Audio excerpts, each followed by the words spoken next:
Hello friends, daily sports Bangla YouTube চ্যানেলে আপনাদের আবার আমি স্বাগত জানাই। আবার নিয়ে চলে এলাম খেলার নতুন ভিডিও নিয়ে।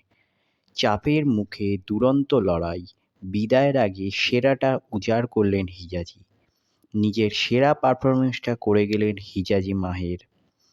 শনিবার ৯ই নভেম্বর কলকাতার বিবেকানন্দ যুবভারতী ক্রীড়াঙ্গনে মোহামেডান স্পোর্টিং ক্লাবের বিরুদ্ধে খেলতে নেমেছিল ইস্টবেঙ্গল এফসি। এই ম্যাচটা গোলশূন্য ড্র হয়েছে, কিন্তু গোটা ম্যাচে লাল হলুদ ফুটবলাররা যেভাবে খেললেন তা অবশ্যই প্রশংসনীয়। ম্যাচের ২৮ মিনিটে জোড়া লাল কার্ড দেখেছিল ইস্টবেঙ্গল এফসি। বাকি ম্যাচটা তাদের ৯ ফুটবলার নিয়েই খেলতে হয়েছে, ফলে অস্কার ব্রুজোকে দলের ডিফেন্স করতে হয়েছে অনেক বেশি শক্তিশালী। এই পরিস্থিতিতে নিজের সেরা পারফরমেন্সটা করে গেলেন হিজাজি মাহের। শোনা যাচ্ছে জানুয়ারি ট্রান্সফার উইন্ডোতে হয়তো হিজাজি মাহেরকে ছেড়ে দিতে পারে ইস্টবেঙ্গল এফসি, কারণ ডিফেন্সে তার পারফরমেন্স নিয়ে ইতিমধ্যেই একাধিক প্রশ্ন উঠতে শুরু করেছে। এমনকি শনিবার আয়োজিত মিনি ডার্বি প্রথম ২০ মিনিটও তাকে বেশ নড়বড়ে দেখিয়েছিল। একবার তো তিনি হাতে বলই লাগিয়ে ফেললেন, সে কারণে মোহামেডান ফ্রি কিকও পেয়েছিল।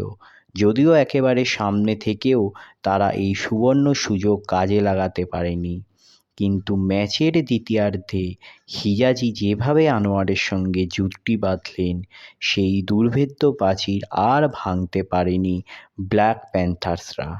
ফাঙ্কা এবং গোমেজ বেশ কয়েকটা গোলের সুযোগ তৈরি করলেও শেষ পর্যন্ত তারা ব্যর্থ হয়েছে।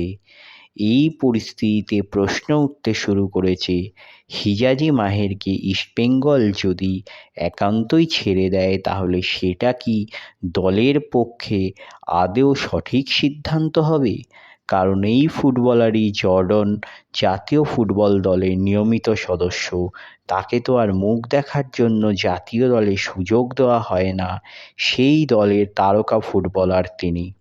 পাশাপাশি শনিবার ইস্টবেঙ্গল ম্যানেজমেন্টকেই দেখিয়ে দিলেন হিজাজি মাহের যে অবলীলায় তিনি ক্রাইসিস ম্যান হয়ে উঠতে পারেন। শেষ পর্যন্ত লাল হলুদ ব্রিগেড কী সিদ্ধান্ত নেয় এখন সেটাই দেখার। তাহলে এই হলো আজকে আমার ভিডিও। তাহলে আবার বলছি, আমার চ্যানেল যদি আপনাদের ভালো লেগে থাকে অবশ্যই আমার চ্যানেলটিকে আপনারা সাবস্ক্রাইব করে নিন এবং পাশে রাখা বেল আইকনটিকে ক্লিক করে দিন, যাতে সবার প্রথমে আপনারা আমার ভিডিও দেখতে পান। ধন্যবাদ।